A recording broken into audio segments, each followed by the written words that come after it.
¿Qué debemos hacer para mantenernos firmes entonces durante los tiempos difíciles? Seguir el ejemplo de aquellos que se mantuvieron firmes en tiempos difíciles. Las Escrituras nos dan un ejemplo de muchas personas que fracasaron. Pero también las Escrituras nos muestran muchos personajes que se mantuvieron firmes al Señor, sirvieron al Señor fielmente, esperaron pacientemente en el Señor. Y Santiago dice, usen como ejemplo a esas personas, quienes sufrieron y esperaron pacientemente en las recompensas del Señor. Santiago quiere animar a sus lectores. ¿Estás pasando por tiempos difíciles? Continúa, persevera, sigue adelante, no te des por vencido, sigue haciendo lo que es correcto. Así como el agricultor que espera la lluvia y la cosecha, así espera pacientemente y un día vas a poder obtener tu cosecha, los frutos de tu fidelidad, de tu trabajo. Evita quejarte, hablar mal de otras personas o evita de arriesgar tu integridad. Sino por el contrario, dice Santiago, sigue el ejemplo de aquellos que se mantuvieron firmes en tiempos difíciles. Por ejemplo, los profetas, dice él. Note, Santiago capítulo 5, versículo 10, hermanos, tomen como ejemplo de paciencia y aflicción a los profetas que hablaron en el nombre del Señor. Miren que tenemos por bienaventurados a los que sufrieron, dice el versículo 11. ¿De qué profeta se refiere? Por ejemplo, Elías, quien habló en el nombre del Señor y fue perseguido. Lo quisieron matar cuando mató a los profetas de Baal.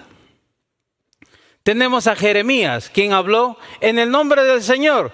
¿Qué hicieron con Jeremías? Lo acusaron y lo declararon culpable de muerte. ¿Qué hicieron con Jeremías? Lo tiraron a una cisterna vacía, a un pozo bien hondo, para que se muera. Su propia familia le dio la espalda a Jeremías. Tenemos al profeta Daniel, quien de jovencito fue sacado de su hogar, de su casa.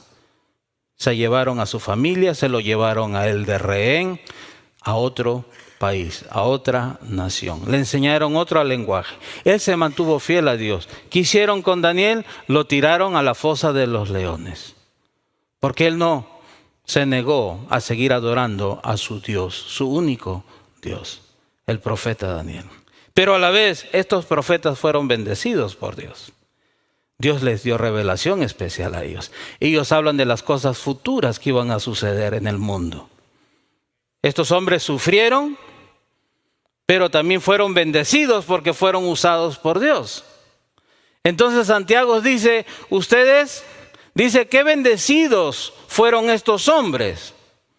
Pero muchos de ustedes no están dispuestos a sufrir como ellos sufrieron. Eso es lo que dice en el versículo 11. Miren que tenemos a estos profetas, a estos nombres, por bienaventurados a los que sufrieron. Ellos fueron bendecidos por Dios también, claro que sí, pero también sufrieron. Entonces, Santiago lo que les dice a ellos, no solamente miren lo bendecido que fueron los profetas, sino miren también cómo por medio del sufrimiento ellos experimentaron las bendiciones de Dios, fueron bienaventurados. Entonces, si ustedes están sufriendo y se mantienen firmes en el nombre del Señor, eventualmente ustedes van a ser bienaventurados. Y nos da un último ejemplo. Job, capítulos 5, versículos 11. Job. ¿Han oído de la paciencia de Job? ¿Y han visto el resultado del proceder del Señor? Que el Señor es muy compasivo y misericordioso. Job, un hombre justo, un hombre que adoraba a Dios y solamente a Dios. Dios consideraba a Job. Un día Dios le da luz verde a Satanás para que toque todas sus posesiones, incluyendo a sus hijos. Un día él pierde todo lo que él poseía incluyendo a sus hijos. ¿Y qué hace Job? Job nunca maldice al Señor. Por el contrario, dice él, desnudo salí del vientre de mi madre y desnudo he de partir. El Señor ha dado, el Señor ha quitado, bendito sea el nombre del Señor. Y a pesar de todo esto, Job nunca pecó ni le echó la culpa a Dios. Después vemos cómo Satanás pide tocar el cuerpo de Job con una enfermedad.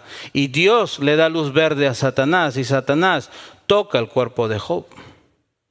Él enferma de tal magnitud que su esposa le dice, ¿por qué no maldices a tu Dios y te mueres? ¿No? Y Job le responde de esta manera: mujer, hablas como una necia. Si de Dios sabemos recibir lo bueno, ¿no sabremos recibir también lo malo? A pesar de todo esto, Job no pecó ni de acción ni de palabra. A pesar de la dificultad que él estaba enfrentando, él nunca pecó en contra de Dios. Pero si usted sigue leyendo el libro de Job, usted va a ver que Job, en su dolor, en su sufrimiento, él pregunta ¿por qué? ¿Por qué? ¿Por qué me está sucediendo esto?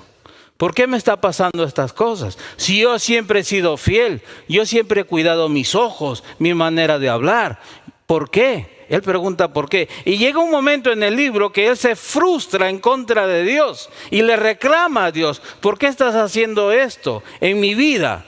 Y Dios le responde a Job. Noten en el capítulo 38. El Señor le respondió a Job desde la tempestad y le dijo: ¿quién es este que oscurece mi consejo con palabras carentes de sentido? Prepárate a hacerme frente, yo voy a interrogarte y tú me responderás. ¿Dónde estabas cuando puse las bases de la tierra? Dímelo, si de veras sabes tanto. En otras palabras, cuando yo empecé a crear la tierra, ¿dónde estabas tú? O sea, en otras palabras, ¿quién eres tú para reclamarme?